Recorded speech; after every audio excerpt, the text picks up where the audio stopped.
우리가 이렇게 성경을 보면 성경에서 끊임없이 반복적으로 나오는 말씀들이 이제 여호와의 말씀을 들으라는 것이죠.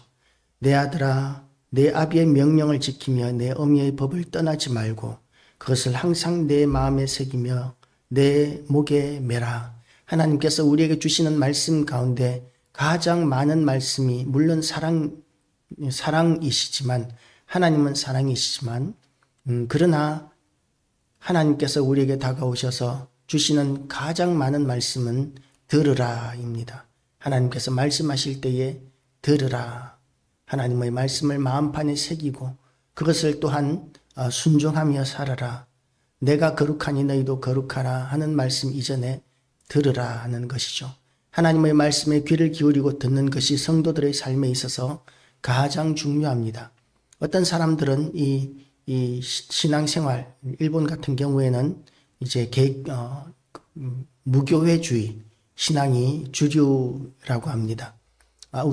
우찌무라 간조라고 하는 탁월한 신학자가 이렇게 일본 교회에 뿌린 이 사상은 나의 신앙이 중요하지 굳이 교회에 나올 필요는 없다라는 그런 무교회주의적인 그런 신앙을 잘못 선포함으로 말미암아서 일본 교회는 모이는 교회가 아니라 하나님을 믿는다고 하면서도 교회에 나오지 않는 사람들이 굉장히 많고 모이지 않으니까 교회는 무기력해지고 성도들의 삶도 사명을 따라서 살아가기가 굉장히 어려워졌습니다.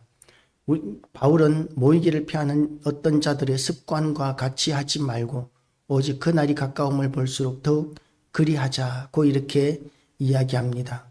열심히 모여야 한다는 것이죠. 모여야 합니다. 모여야 힘을 낼 수 있습니다. 모여야 합력하여서 더 큰 일들을 감당할 수 있습니다. 우리가 일을 해보면 알 수 있지만 혼자서 일을 할 때와 둘이서 일을 할 때와는 완전히 다릅니다. 둘이서 일을 하면 그러면 혼자 일을 할 때에 비해서 2배로 많은 일을 하게 되는 것이 아닙니다. 그보다도 훨씬 더 많은 일을 하게 됩니다. 두 사람이 일할 때는 혼자서 일할 때보다 2배, 3배 이상의 일을 하게 됩니다. 그래서 우리는 합력하는 것이 교회 안에서도 얼마나 중요한지를 알아야 합니다. 어떤 사람들은 큰 교회에 대하여 비난의 손가락질을 하는 경우들이 많습니다. 왜 자기들만 그렇게 많은 교인들을 모으느냐?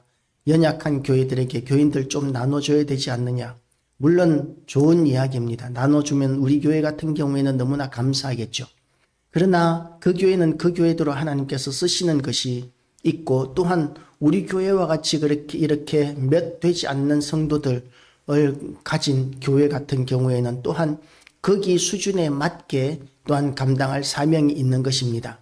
우리 교회가 절대로 감당할 수 없는 큰 교회의 사명이 있고 큰 교회가 감당하지 못하는 우리 교회만의 사명이 있습니다. 그래서 우리는 그런 큰 교회나 또는 남들에 대하여 시기하고 질투하고 손가락질할 필요가 없습니다. 하나님께서 인도하시는 대로 하나님의 선하신 뜻이 이루어지는 것에 우리의 마음이 가 있어야 합니다. 그런 일을 감당하기 위하여 제일 먼저 우리가 해야 되는 것이 말씀 앞에 서는 것입니다. 그래서 말씀에 귀를 기울이고 말씀을 받아들이는 것, 이것이 우리에게 능력입니다. 하나님의 말씀은 살았고 운동력이 있어 좌우의 날선 어떤 것보다도 예리하여 마음과 심령과 골수를 찔러 쪼개기까지 하며 마음의 생각을 감찰하기까지 한다고 이렇게 말씀했습니다. 하나님의 말씀은 그렇게 능력이 있습니다. 그래서 우리는 그 말씀에 귀를 기울이고 받아들여야 합니다. 그런데 그 예수님께서는 말씀하셨을 때는 파도라도 그 말씀을 듣고 풍랑이 치는 바다가 잠잠해지기도 했었는데 우리는 사람이면서도 하나님의 말씀이 선포되어질 때에 그 말씀에 귀를 기울이지 못하고 예배를 마치고 나가면 무슨 말씀을 했는지 기억도 못하는 그런 수준들이 그런 경우가 너무나 많다는 것을 우리는 인정하지 않을 수 없습니다. 예배를 마치고 나가는 분들에게 오늘 설교의 제목이 무엇이었는지를 물었을 때 기억하는 사람은 한 5% 정도밖에는 안 된다고 합니다. 설교의 내용은 말할 것도 없는 것이죠. 그냥 앉아 있었던 것으로 사명을 다한 것으로 그렇게 여깁니다. 우리가 말씀 앞에 설 때는 말씀을 귀중히 여길 줄 알아야 합니다. 그래서 내 아들아 내 아비의 명령을 지키며 내 어미의 법을 떠나지 말고 그것을 항상 내 마음에 새기며 내 목에 매라 하고 이렇게 말씀하셨습니다. 그리고 또 어떻게 합니까? 그것이 내가 다닐 때에 너를 인도하며 내가 잘 때에 너를 보호하며 내가 깰 때에 너와 더불어 말하리니 대저 명령은 등불이요 법은 빛이요 훈계의 책망은 곧 생명의 길이라. 우리나라 속담에는 이런 말이 있습니다. 착한 사람, 좋은 사람들을 보면 저 사람은 법 없이도 살 사람이다 라고 이렇게 이야기합니다. 아니죠. 착한 사람, 약한 사람들은 오히려 법이 필요합니다. 법이 보호해 주어야 합니다. 법이 보호해 주지 않으면 힘 있는 사람들이 마음대로 누리는 세상이 됩니다. 법 없이도 살 사람은 어떤 사람들이냐 하면 힘이 있는 사람들, 권세가 있는 사람들, 돈이 많은 사람들은 법 없이도 살 수 있습니다. 그들은 자기 힘으로 자기를 보호할 수 있고 다른 사람들을 약탈하고 빼앗을 수 있고 군림할 수 있고 높아질 수 있습니다. 힘이 있으니까요. 그런데 힘이 없는 사람들은 법이 보호해 주어야 평등한 세상에서 살 수 있습니다. 억울한 일을 당하지 않을 수 있습니다. 그래서 법은 우리에게 얼마나 좋은 것인지 모릅니다. 법 없이도 살 사람은 세상에 많지 않습니다. 법이 귀찮은 사람들은 힘 있는 사람들입니다. 그런데 우리에게는 법이 있어야 합니다. 그것과 마찬가지로 우리가 하나님의 보호하심과 은혜와 인도하심을 누리기 위해서는 하나님의 법인 하나님의 말씀을 우리가 받아들여야 합니다. 그 법이 우리에게 있어야 합니다. 그래서 이 하나님의 말씀의 법이 세상의 법보다 얼마나 권세가 있고 능력이 있다는 것을 알고 이 말씀을 우리가 굳게 붙잡을 때 우리는 하나님의 인도하심과 보호하심과 능력으로 덮으시는 놀라운 역사를 우리가 경험할 수 있고 또한 이 악한 세상 가운데서 우리는 이 악한 세상에 비하면 보잘것없는 연약한 존재이지만 그러나 하나님의 말씀의 법이 우리를 지키고 보호해 주실 때 이 세상의 어떤 것도 우리의 머리털 하나 건드리지 못하는 그런 안전한 삶을 우리가 누릴 수 있게 된다는 것을 믿으시기 바랍니다. 우리는 그렇게 말씀으로 말미암아 영생을 얻게 되었습니다. 그리고 우리를 회방하고 우리를 무너뜨리는 가장 강한 권세 가운데 하나가 뭐냐 하면 유혹인데 성적인 유혹입니다. 이것이 너를 지켜 악한 여인에게 이방 여인의 혀로 호리는 말에 빠지지 않게 하리라. 성적인 유혹은 정말 엄청난 유혹입니다. 이 세상의 어떤 유혹들보다도 성적인 유혹이 가장 강할 것입니다. 이 식욕과 성욕과 또한 우리의 안전한 추구하는 이런 욕망들이 우리 인간에게는 누구나 다 있는데 이 세 가지 욕망을 참 우리가 다 극복하기가 어렵습니다. 안전하기 위한 욕망을 위하여 우리는 이 물질을 탐하죠. 탐욕에 대한 이 욕망이 결국은 많이 쌓아놓아야 내가 안전할 것이라는 그런 생각들 때문에 물질에 대한 탐욕이 많지 않습니까? 만약에 물질이 나를 보호해 줄 수 없다는 것을 안다면 그러면 우리는 절대로 물질을 탐하지 않을 것입니다. 언젠가 유튜브에서 이렇게 설문조사를 하는 것을 공개적으로 설문조사를 하는 것을 봤습니다. 이제 유튜브가 지나다니는 사람 아무나 붙잡고 이렇게 질문을 합니다. 선생님 안녕하십니까? 만약에 내일 아침에 선생님에게 100만 달러가 생긴다면 그것이 좋으시겠습니까? 싫으시겠습니까? 라고 이렇게 이야기했더니 엄청나게 좋지요. 그렇게 이야기합니다. 그랬더니 만약에 내일 아침에 100만 달러가 생기기는 생기는데 오늘 저녁에 선생님이 죽는다면 그러면 그럼에도 불구하고 내일 아침에 100만 달러 생기는 것을 더 원하시겠습니까? 선택하시겠습니까? 라고 이렇게 물었더니 그거는 아니지요. 라고 대답을 했다는 것이죠. 그래서 결국은 이렇게 이야기합니다. 그러면 내일 아침에 일어나는 것이 100만 달러보다도 더 가치 있는 일인 줄 알고 우리가 긍정적으로 살아가시기를 바랍니다. 라고 이렇게 이야기를 했다고 합니다.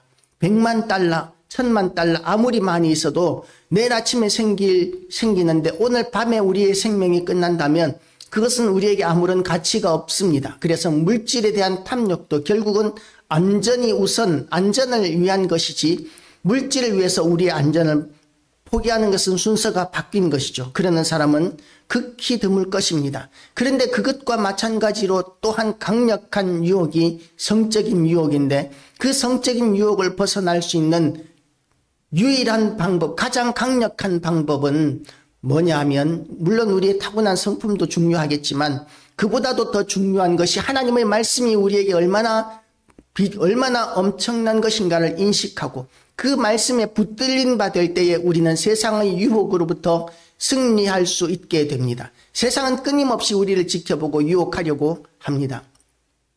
그래서 우리의 허점과 우리의 빈틈을 노리고자 합니다. 음료로 말미암아 사람이 한 조각 떡만 남게 되며 음란한 여인은 귀한 생명을 사냥함이라.